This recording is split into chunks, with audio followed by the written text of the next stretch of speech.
Thank you for joining us here today. On behalf of the Secretary General, I want to thank Your Excellencies for agreeing to participate in this press conference.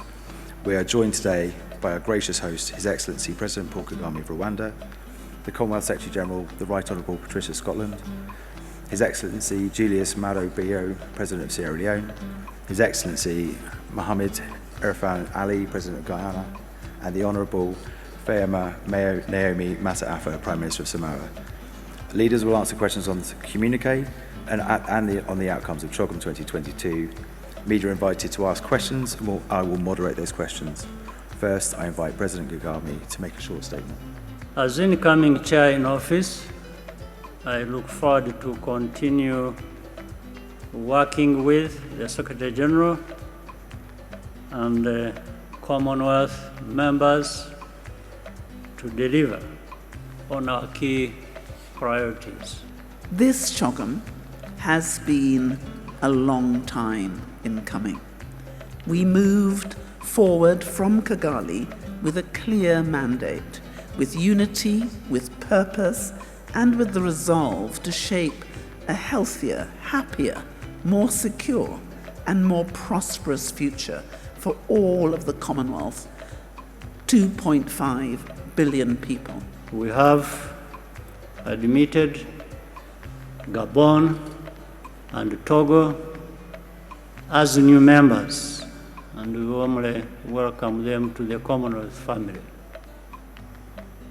There has been good participation throughout, both in terms of numbers of leaders in attendance, as well as the valuable contributions made on issues that are important to all of us. We are all committed to values of the Commonwealth, no question, but it's not for one group to define and measure who lives up to it. The Commonwealth is diverse, and we respect that diversity. His Excellency President Kagame has guided us skillfully through our discussions, and the skill that was required was a delight to see. And Rwanda has shown herself to be a credit to the Commonwealth. I welcome here my brothers, the presidents of Guyana and Sierra Leone, and my dear sister, the Prime Minister of Samoa. And I'm delighted to announce the decision today that Samoa will host the next Commonwealth Heads of Government meeting in 2024. As chair in office, we look forward to working towards strengthening the partnerships within the Commonwealth for the benefit of all our citizens.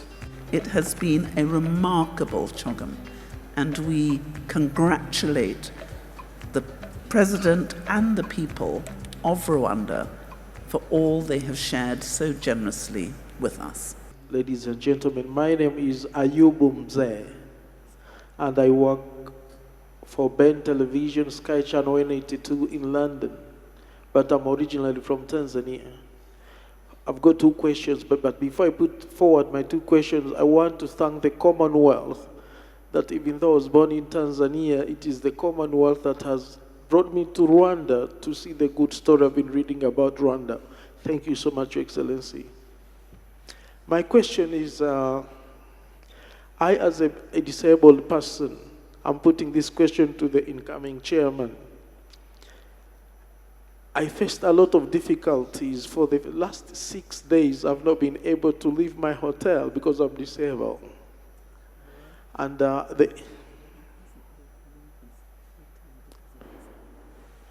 could not leave my hotel for the last 6 days because I'm disabled.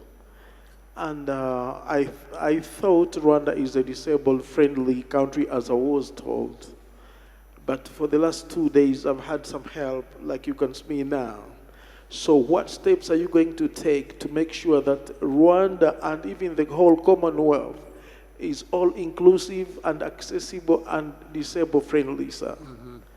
and that goes to the Samoa head of government. I'm coming to Samoa, you will see me, but as a disabled person, what do you promise me? Thank you. Well, first of all, I must apologize to you directly and personally, but also on behalf of my government. Ordinarily, and maybe you hear about it or you see in other circumstances, we have actually put in place policies to take care of the needs of disabled people, including giving them representation in Parliament. They are there. If you look at some of the details, even in the infrastructure provisions for the disabled people are there. Maybe they are not everywhere, and that's what I want to come to. I think it is always going to be a problem in terms of detailed implementation of things we have intended to do. And that's where things must have gone wrong, and that's what I'm apologizing for. It means that we have almost the intention, we have the intention, we have almost everything in place, but somehow people who should be connecting solutions to the need fall short in many cases. So, taking note of what you've just said, I hope we can work together in our own system and with the needed people to improve on where we fell short.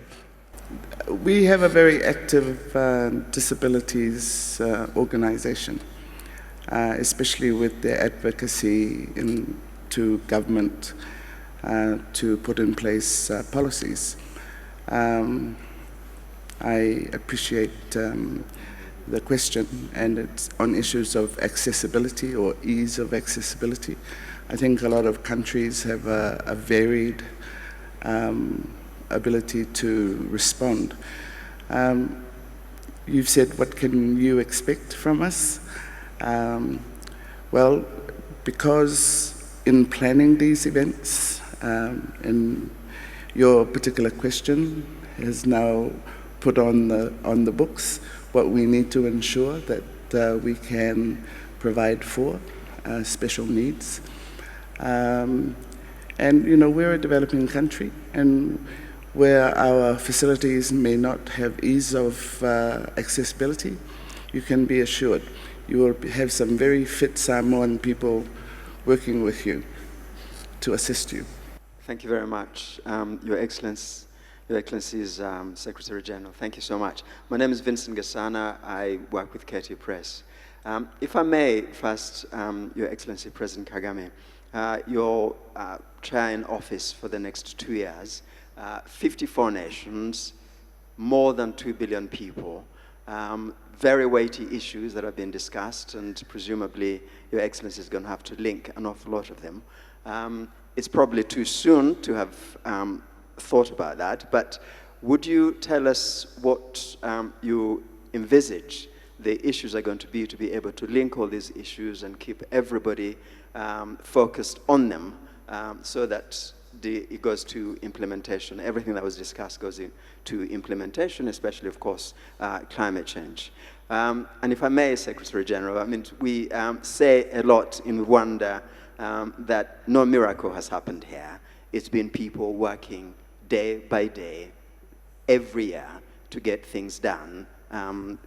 Government working with people and so on. May I wonder if, also may I say congratulations for your next 2 terms. May I wonder if, really Rwanda ought to be not necessarily a stick to beat the others, but an example to the others. If Rwanda can do it with all the disadvantages it has had, all the other 54 should be doing a great deal better. And very quickly to Samoa, if I may, congratulations also for the 2024. And may I ask, what are the main takeaways you think you'll take from Rwanda to go and that have been most successful here and repeat again in Samoa? Thank you very much indeed. Well, to start with, look, nobody has any illusions about the challenges and how these challenges will always, manifest maybe in different forms or will, change in the future. You are facing problems today of a different kind. Tomorrow there are different challenges. But the 54 countries of the Commonwealth, each one of them, like any other countries out of the Commonwealth, we have specific challenges, but the countries altogether have also common challenges. But it's not about challenges alone. I think we have even more opportunities than the challenges we have. So we start with individual country, confronting what they have to confront, and then we have this family of nations, countries, coming together to actually confront the common challenges to all of them. In the same way, that's how we tap into the opportunities available to each country, but also work together to be able to benefit from the opportunities we share or we can find in each other. So that's the way to proceed in the theory. But we have to also proceed in practice. Once we understand what the challenges are, what the opportunities are, in practical terms, we have then to work together as members of the same family and aggregate these benefits that are there in the opportunities, as well as put together our energies to deal with the challenges.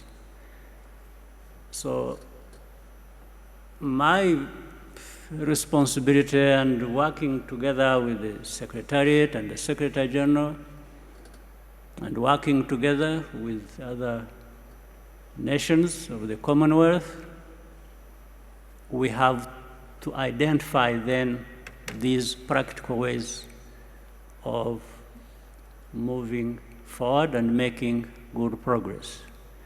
So it's always going to be how much we pull along each other, how much we work together, and we can do it in such a way that even together we can keep measuring the progress we are making. So that it is not just talk all the time. It's about doing things as well. That's what I believe. And there is a way to get a feel that there has been more action than just talk.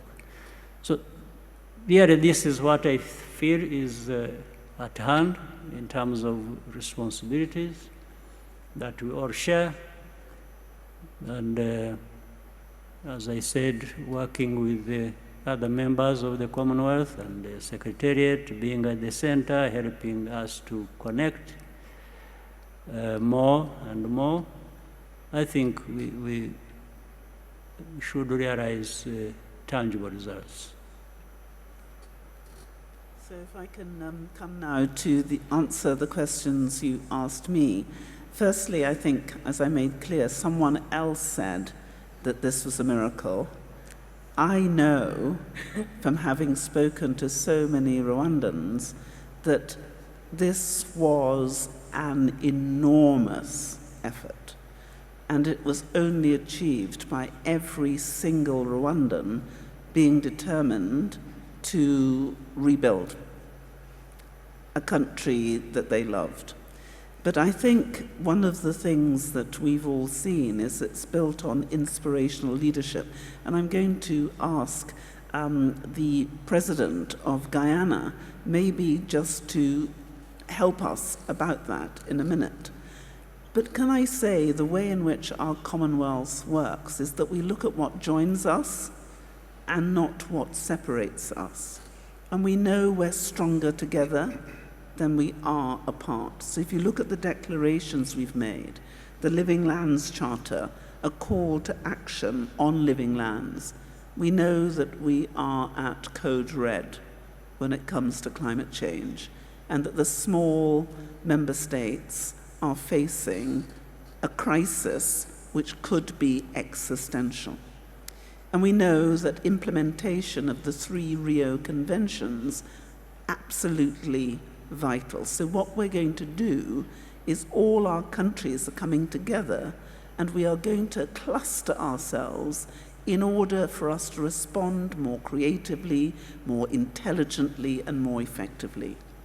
And we don't just come together every 2 years. We have ministerial meetings. So the ministers of health will meet, the ministers of education, the ministers of environment are now going to meet, the ministers of women meet, the ministers in relation to youth will meet next January in Pakistan. So it's the culmination of all of that work, which means that we are able to deliver more, spend less, and help each other to do good. That's the whole point of the Commonwealth. And I've been saying for a very long time, and we've been doing it, we want to put the wealth back into Commonwealth, but we also want to put the common back into wealth. And if you look at what we've done on trade and the way we've built that Commonwealth advantage in terms of delivering intra-Commonwealth trade, it's gone up.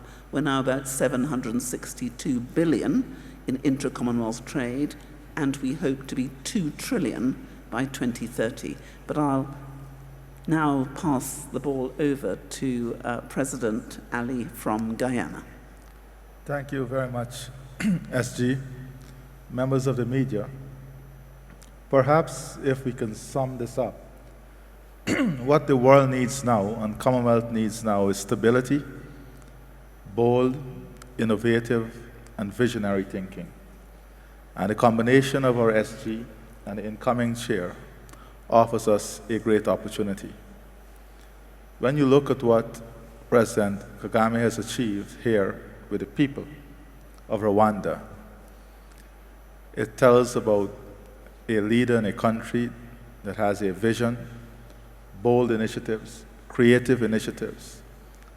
And when you look at the crisis and the insecurities we are facing in the world today, food crisis, energy crisis, a climate crisis, a crisis of inequality, will require this type of leadership and these characteristics to navigate us through these difficult paths.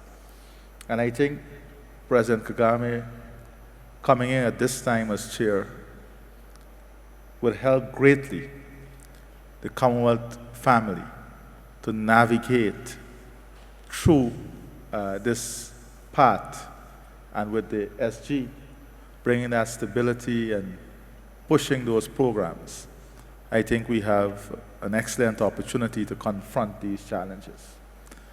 And I said to President Kagame a few moments ago that many times the developing world would look to the developed world for answers and best practices. What Rwanda has shown the developing world is that we can have the answer among ourselves and within ourselves too. And it is this type of leadership and example by doing that is required in creating some of the changing circumstances that is so critically needed. So having a chair that brings that experience in a practical way, I think allows us to have something that is functional direct, and creative in dealing with the challenges that we'll confront. I want to congratulate the President, His Excellency, and the people of Rwanda for an exceptional conference, and to say that your hard work in building this country, building this city, was on show, and it has gained tremendous respect. Thank you. Just very quickly, what's the takeaway from here? We had an intergenerational discourse this morning with representatives from the leaders and the youth delegates to the Youth Forum. And there were two things that I came away with from that meeting, and I think it applies to the whole CHOGM experience. And this is with respect to development. And the first thing is whole of society approaches, because quite often this is a body of governments. But what has become very clear is that it's not enough to just have governments determine the development program and objectives. It has to be a whole of society to carry us through if we want to reach the goals that we've set. One of the clear messages that came through, especially from the youth delegates, is the idea of the opportunity that we now have at this juncture, especially with COVID and climate change, and the impacts that it has had globally, that it's an opportunity to reimagine our futures. And, we talked about education, how, that might look like in terms of the needs that are there, the framing, especially around funding and financing. For small island states, this is always a challenge, and it's an opportunity to work with partners to do that reimagining exercise. I'm particularly taken with President Kagame's leadership. I think generally there's cynicism about governments and leadership. Coming to Rwanda, I think it's a very reaffirming experience, at least for myself, in terms of the roles and the functions that leaders can provide for countries. And, no leader does anything by themselves, but leadership is also being able to take people along with you. And I think Rwanda has been an excellent example of that through the leadership of President Kagame. Last thing is the logistics. We've hosted a few major conferences in Samoa, and most notably the SIDS conference in 2014. So it's 10 years. And I think, although we've yet to determine the themes for the meeting in Samoa, but it will be another good opportunity to refocus the Commonwealth on small states, and to review what had been determined through the SIDS conference and the Samoa pathway that was developed, to review how we have progressed in terms of what had been determined as a blueprint for SIDS. Logistically, it's going to be an island experience. I've been to, this is my third CHOGM. The first one was in Edinburgh in the late 90s, and the second one was in Perth about 10 years ago. So these are very diverse hosting environments. It will be an island environment, and it is very important for the Commonwealth family to experience and to, physically visit these places. And I know myself, there's so many places in the Commonwealth that I have not been to, And I know from talking with colleagues from different parts of the Commonwealth family that a lot of them have never been to our part of the world. And this is one of the wonderful things about the Commonwealth, is that we get to experience personally, as we have done here in Rwanda, and it's such a fantastic experience of, how we can live and improve the lives of our respective peoples through the joint work that we do together. And I'd also think we'd all love to hear the reflections from President of Sierra Leone, who has been with us through thick and thin. And if you see, we have Africa, we've got Caribbean, and we've also got the Pacific. And I'm going to represent all the other regions. Well, my experience here is not strange because I've been here before today, before this CHOGM, and I came here purposely because of the brilliant work that has been done in this country by the leadership and the people. And one thing that comes out clearly is the fact that when you have the right leader and the people are willing to follow, you can do great things. And that is what Rwanda has done. Yeah, I mean, nobody can come here and not congratulate you. The leadership, for him, he has a duty. And that's how he sees it. When you tell him about certain things, he says, no, that is my function. And that is what I'm providing leadership. But to the people of Rwanda, when somebody said a miracle, it is a miracle. When you look at the circumstances, when you look at how far you've come, when you look at the many distractions around the world, you have done a great thing for which we must commend you. For our colleague, His Excellency, I've told him severally, and the first time I came here, I told him I will send my own people to come and look at how you have done it. What makes you tick? What make your people follow you? So for me, the reception has been great. The organization around CHOGM has been great. And it is indeed a representation of where Africa wants to go.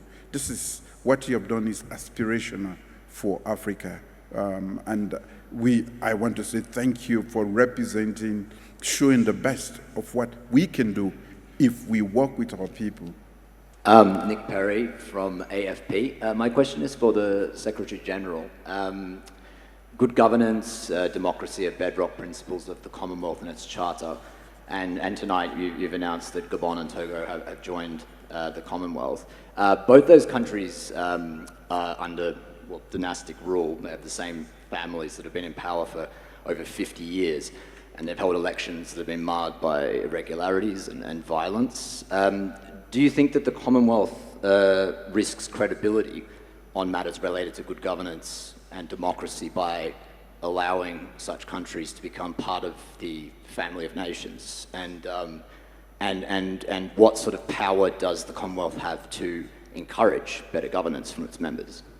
Well, I think the first thing to say is before any country is invited to join the Commonwealth, there's a 5-stage process where we're able to go with that country, look at the processes they have, look at the commitment they have to governance, the rule of law, and the Charter. And one of the most important things is that the Commonwealth is here to walk with those who have put their face clearly on a path for maintaining good governance. And the interesting question is, why would any country want to join our Commonwealth? And the answer is simple.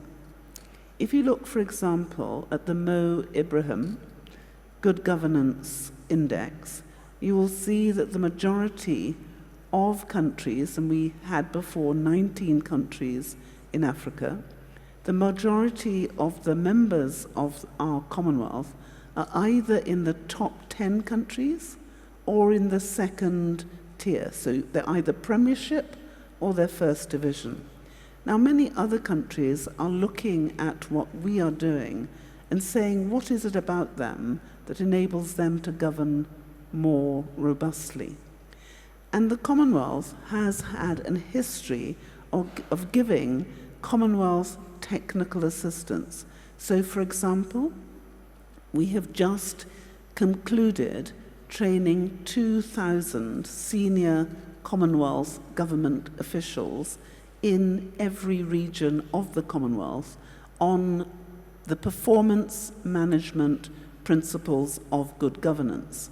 And we've created a system which has been capable of being shared with all our 54 countries. And on the 6th of June, the cabinet secretaries of our countries met to see if there couldn't be an agreement about the generally agreed performance management principles. We're calling it the GAP. This had never been done before, but it has now been achieved. And just like accountancy principles, it enables you to objectively assess the quality and the nature of the delivery of good governance. And we hope that this tool, which has been created with our member states in conjunction with them, but by the Secretariat, will be an objective guide by which we can assist our countries to determine whether they are doing that which they properly should do in order to deliver good governance. At the moment, for so many of us, the assessment of government performance is either good, bad, or ugly, but it is a subjective as opposed to an objective analysis. What the Commonwealth Secretariat has just delivered is a way in which we can objectively assess how well our countries are doing and assist them to do better. The tragedy in our world is that there is not one country I can think of who can honestly say they are without error, in need of improvement, or opportunities to change. So what our Commonwealth is doing is coming together in humility, looking at what works, looking at what doesn't work, and helping to strengthen us all. So we welcome both Gabon and Togo in the spirit of brotherhood and sisterhood and a determination that we need a safer and better world, and we're better together than we ever will be apart.